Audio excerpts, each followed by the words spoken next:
The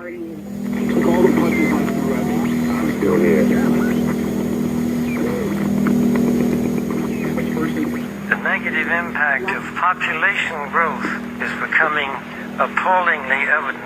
Heirs to an oil fortune join the divestment drive. In a highly symbolic gesture, the Rockefeller family will sell off its assets linked to fossil fuel companies. A slump in global oil prices has Saudi Arabia rethinking its near total dependence on oil revenue. We should be focusing on it, and we should be curbing our appetite for carbon-intensive products and services. But the problem is it's got a lot of room for debate. Obviously, the Rockefellers are making this move as an environmental one, but also from an investment standpoint, this also makes plenty of business sense. You can't simply carry on business the way you're doing it now. There is a price to carbon in their future. What do you see as the biggest challenges in conservation? The growing human population.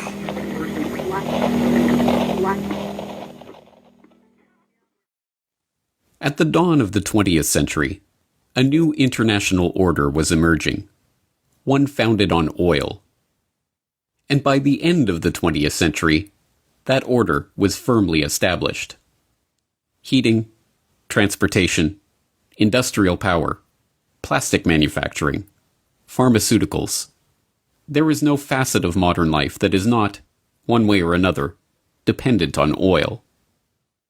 But the rulers of this oligarchy, the Rockefellers at Standard Oil, the British royals at BP, the Dutch royals and the Rothschilds at Royal Dutch Shell, were not content with mere financial domination.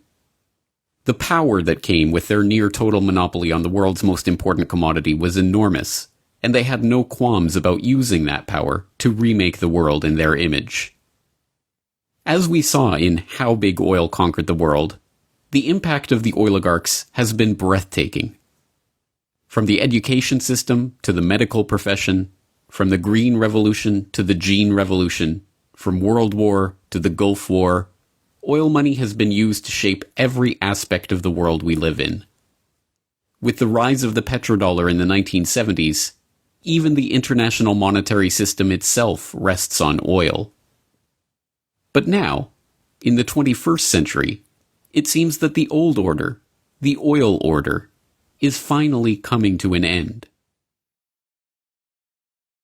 We begin looking at a new milestone in the growing campaign for divestment from the gas, oil, and coal companies that are fueling climate change. May Boovy, executive director of 350.org, made the announcement just before our broadcast today. Today we're announcing that as of today, total divestment commitments have passed the $3.4 trillion mark. That's $3.4 trillion of assets under management, now fossil-free. In the oil and gas sector, we recognize the contribution of our activities and products to greenhouse gas emissions, which is why the OGCI was set up. What began as a movement on US college campuses has reached the skyscrapers of high finance. Globally, nearly 200 institutions and thousands of individuals have moved a total of $50 billion in assets away from fossil fuels. If we take our money, put it into renewables like solar panels, the world could be such a better place. The masses, having identified the oligarchs and their destructive grip on the planet, see big oil waning and have begun to celebrate. To them, the promise of a post-carbon future represents the end of the oligarchy. What many do not realize, however, is that the oil order was never about oil. The oligarchs did not care about oil, but control, and, having long outgrown their financial dependence on the commodity that brought them their power and riches, they are at the forefront of this push for the post-carbon era. Now, the oligarchs are seeking to bring in a new international order, one in which their control is consolidated, their plan complete, their power unquestionable, one in which every aspect of human life, from energy to money to the very genome itself, is precisely ordered and technologically controlled. This is the story of what the oligarchs really desire, and how they plan to achieve it.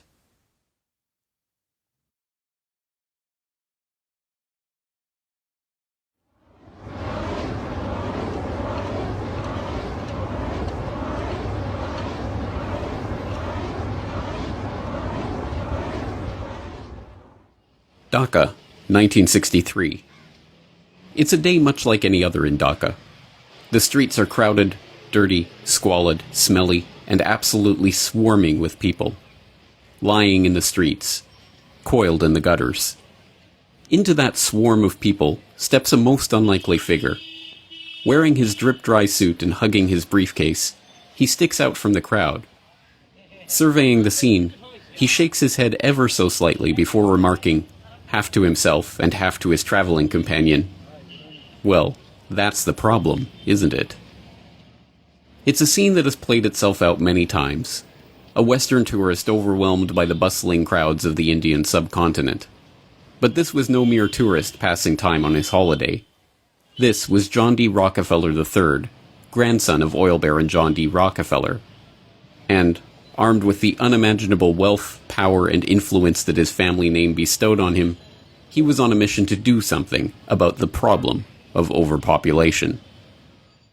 Rockefeller approached that mission as a representative of the Population Council, a group that he himself had founded in 1952 to address the problem in Dhaka and elsewhere. On its surface, the Population Council was a straightforward organization with a straightforward task: to support medical and scientific research into the question of the growing human population. But the dark history of the Council and its guiding philosophy reveal Rockefeller's true interest in this problem and its ultimate solution. John D. Rockefeller III, or JDR3 as he was known to the constellation of researchers, businessmen, politicians, diplomats, and royals in the orbit of the Rockefeller family, had decided early on how to make proper use of the formidable money and power at his disposal, by controlling the population of the planet. In 1934, the then 28-year-old JDR3 had written a letter to his father, John D. Rockefeller Jr., about the Rockefeller Foundation's research into birth control and related questions, declaring, "I have come pretty definitely to the conclusion that it is the field in which I will be interested, for the present at least, to concentrate my own giving." JDR3 was nothing if not a man of his word.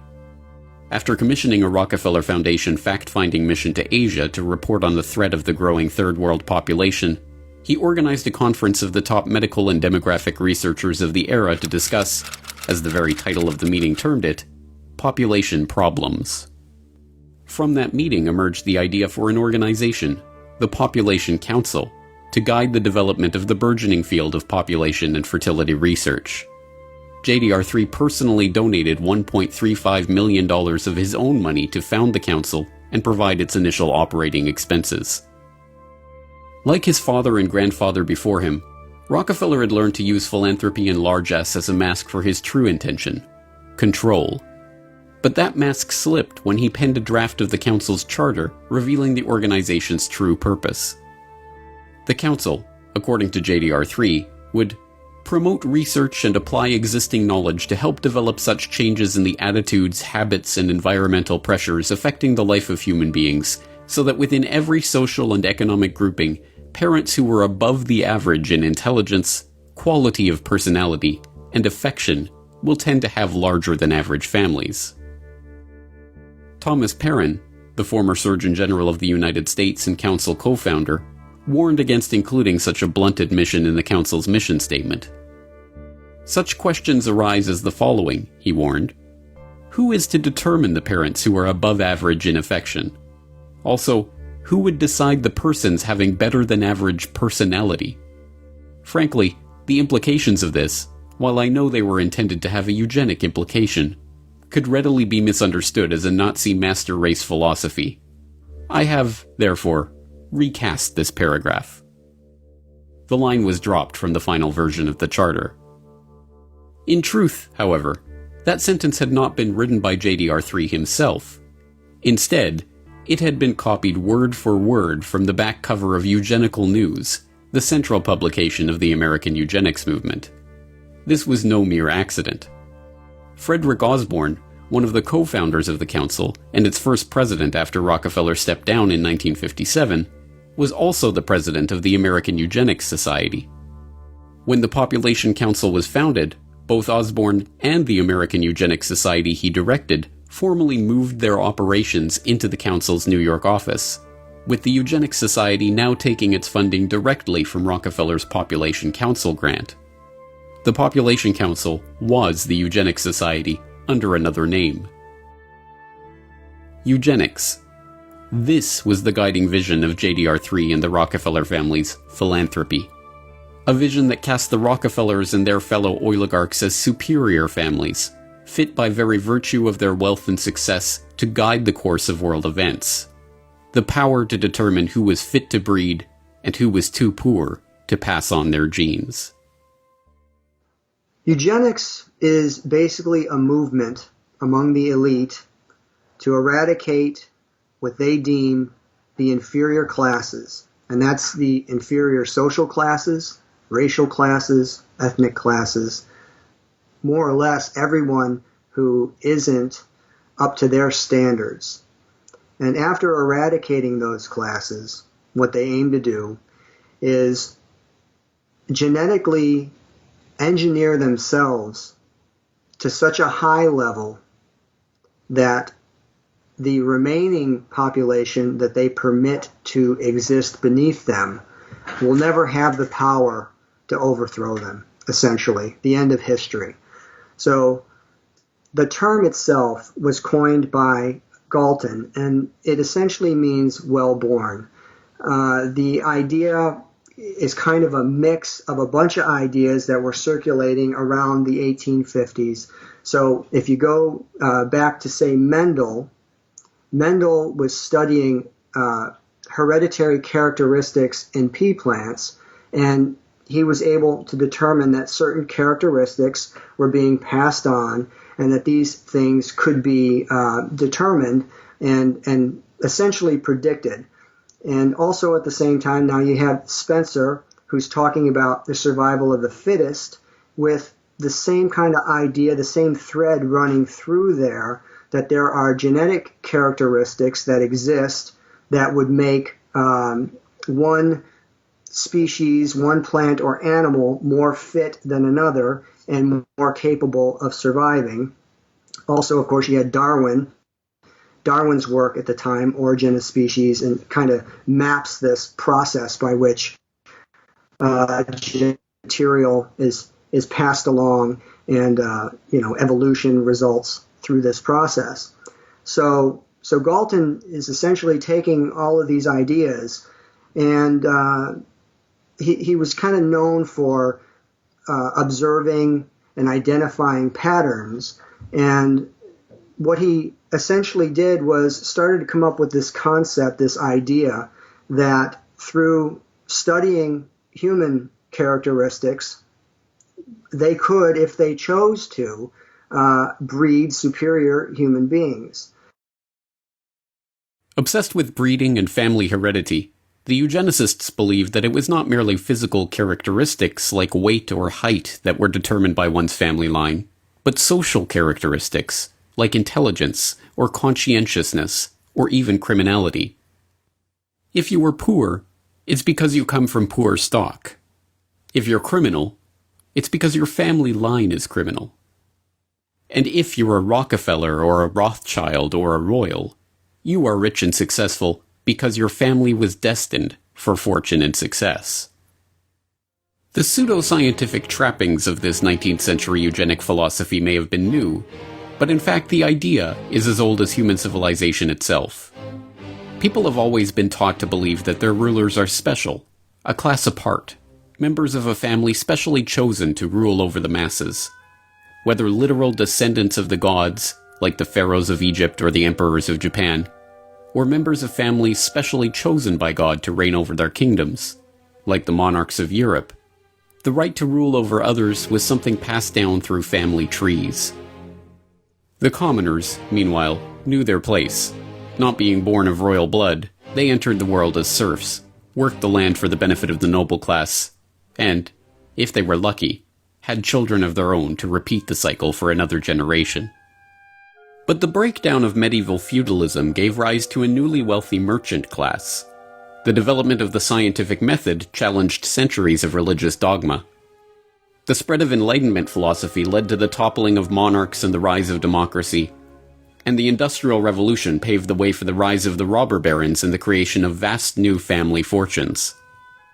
By the late 19th century, as the oligarchs in America and Europe began to consolidate their wealth, a new justification for elite rule of society was needed. One that discarded with outdated appeals to supernatural order and seemed to rest on a bedrock of science. An idea that could explain how nouveau riche upstarts like the Rockefellers and Rothschilds had risen to positions of prominence in society alongside the old royal dynasties of Europe. Eugenics fit the bill perfectly. The answer was in their genes. Well, I think this eugenic idea that comes about of survival of the fittest almost gives a scientific excuse for some of the most inhumane and horrific actions that have ever been journeyed by humanity and then manifested.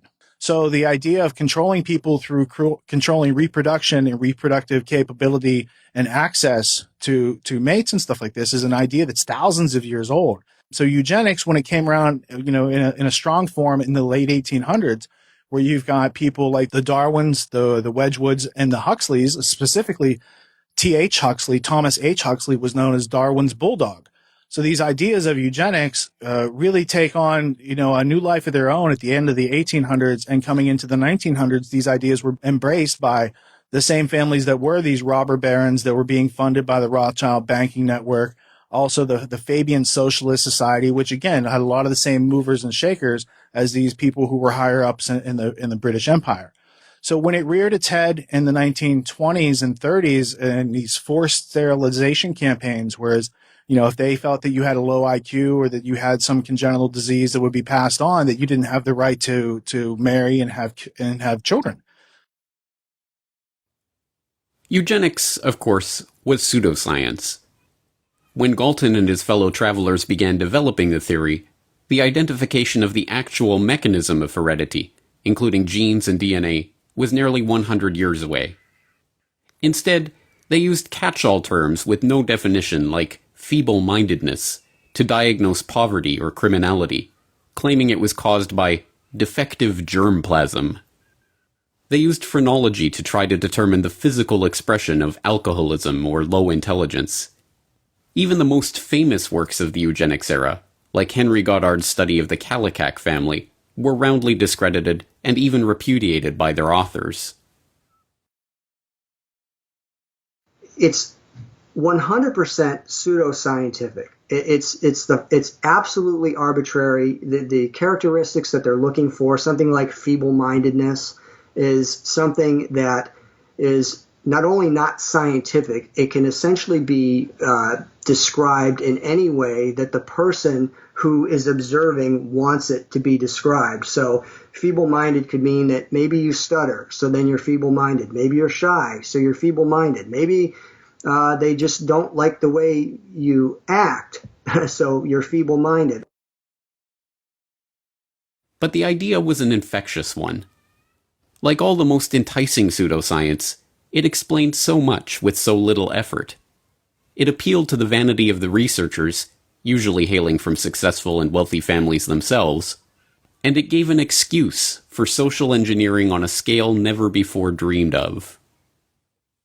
When eugenics crossed the Atlantic, spreading from the rarefied British countryside of Galton and his cohorts to the rocky shores of America, it hit ambitious young researchers like Charles Davenport with hurricane force.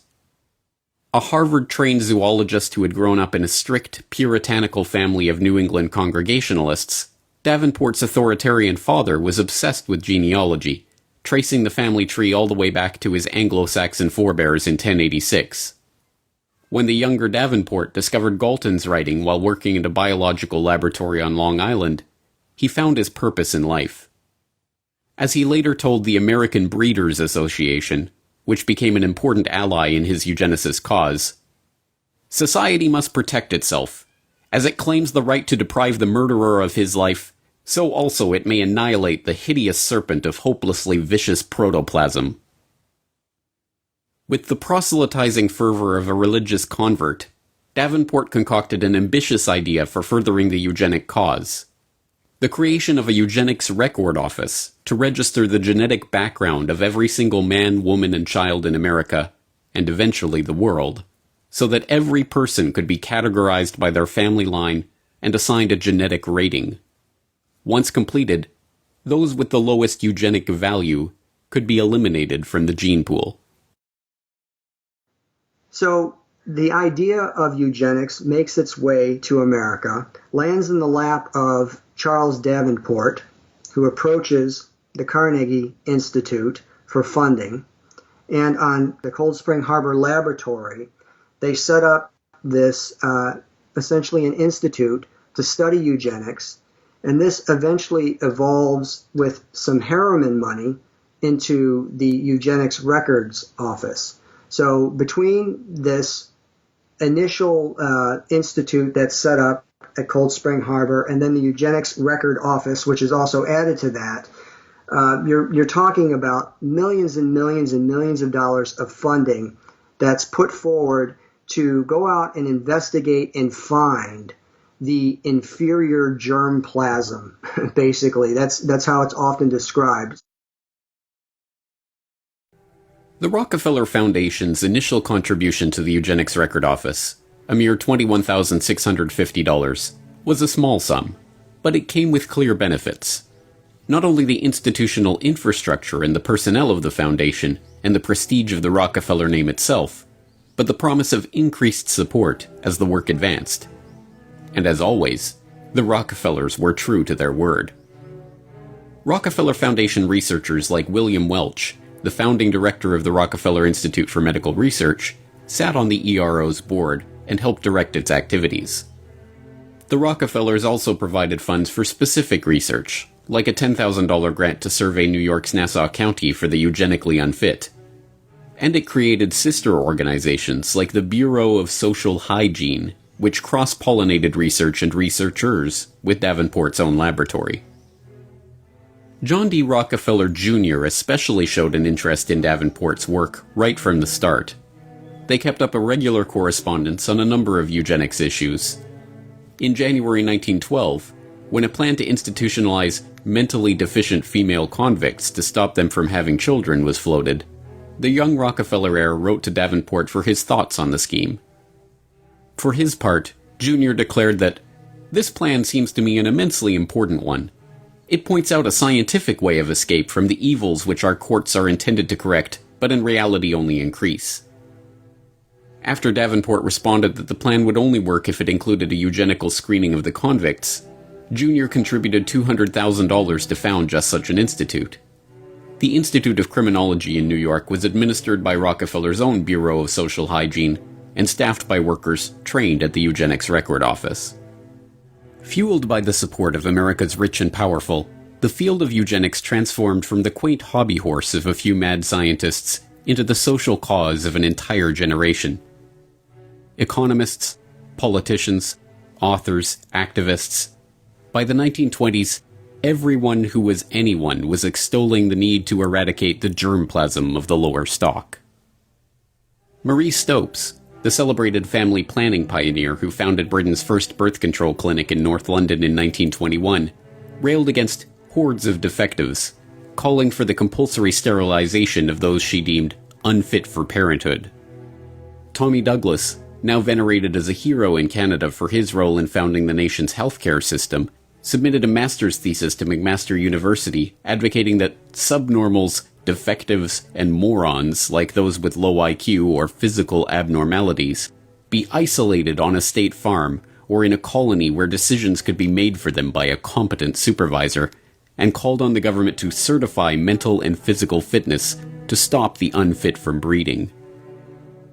John Maynard Keynes, the economist who gave us the Keynesian economics school that is still popular among central planners today, was himself president of the British Eugenics Society from 1937 to 1944. Alexander Graham Bell is still revered as the inventor of the telephone, but was in fact an early supporter of Charles Davenport and a founding member of the Eugenic Records Office Board of Scientific Directors. He openly campaigned for the eradication of the deaf race by governments intervening to stop deaf people from marrying. Nobel Prize-winning playwright and author George Bernard Shaw advocated for the creation of a government panel that would require everyone to justify their existence before it. If they failed to do so, Shaw thought those people should be killed by the state. Eventually, with foundation funding and promotion, this eugenicist mindset filtered down into the popular culture. The American Eugenics Society sponsored fitter family contests at state fairs, awarding prizes to families scoring the highest on eugenic health tests. The society also sponsored contests to award prizes to clergy who fit the message of eugenics into their sermons. Eugenics even found its way to the silver screen. Well, we thought it necessary to present your family's case to the State Medical Commission. And after an examination, they decided there was but one important action to take: to have your entire family sterilized. Well, what's that? I don't know what you're talking about. Well, we investigated your family's history, Alice. And those of the past 3 generations have been feeble-minded, congenital cripples, or habitual drunkards. Instead of improving, each generation is more of a problem. Now, in this state, we have a law which provides for such people to have an operation so there won't be any more children. I see. But merely popularizing their ideas was not the goal of the eugenicists. They wanted action. And in this case, that meant concrete steps towards eliminating the defective germplasm from the human population. Government-sanctioned murder of those deemed unfit was always one option on the table. And it wasn't just playwrights like Bernard Shaw advocating for government death panels. Eugenicists of all stripes discussed and debated the idea of murdering degenerates as the quickest way of achieving their goals. Mistaken regard for what are believed to be divine laws and a sentimental belief in the sanctity of human life tend to prevent both the elimination of defective infants and the sterilization of such adults as are themselves of no value to the community. The laws of nature require the obliteration of the unfit, and human life is valuable only when it is of use to the community or race. Madison Grant, Director of the American Eugenics Society, 1915. But mainstream eugenicists realized that this approach was not possible in the political and judicial climate of the day.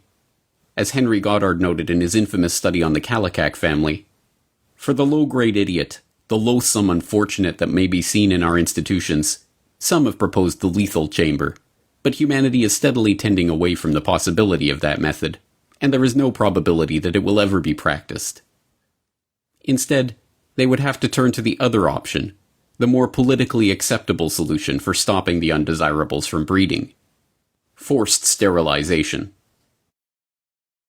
Indiana passed America's first eugenic sterilization law in 1907, and with only a few years there were a dozen states where those deemed unfit were being legally sterilized against their will. But still, this was not enough for the eugenicists. The approach was too scattershot. Only a few thousand sterilizations had taken place under these laws, and Indiana's own Forced Sterilization Act was overturned by the state Supreme Court in 1921. Once again, Harry Laughlin, Davenport's right-hand man at the Rockefeller-funded Eugenics Record Office, stepped in to solve the problem. He drafted a model eugenic sterilization law in 1922 that became the basis for Virginia's 1924 Sterilization Act. To confront the issues head-on, the eugenicists decided to challenge the law's constitutionality themselves and take the lawsuit all the way to the Supreme Court. All they needed was the right test case to bring to trial. And they found that case in Carrie Buck, an 18-year-old ward of the Virginia State Colony for Epileptics and the Feeble-Minded, who was neither epileptic nor feeble-minded. But start back in the 1920s with Carrie Buck. So she's a young woman who is growing up in Charlottesville, Virginia, being raised by a single mother. Back then, there was a belief that it was better often to take poor children away from their parents and put them in middle-class homes. So she was put in a foster family that treated her very badly. She wasn't allowed to call the parents mother and father. She did a lot of housekeeping for them and was rented out to the neighbors. And then one summer, she was raped by the nephew of her foster mother. She becomes pregnant out of wedlock, and rather than help her with this pregnancy, they decide to get her declared epileptic and feeble-minded, though she was neither, and she shipped off to the colony for epileptics and feeble-minded outside of Lynchburg, Virginia.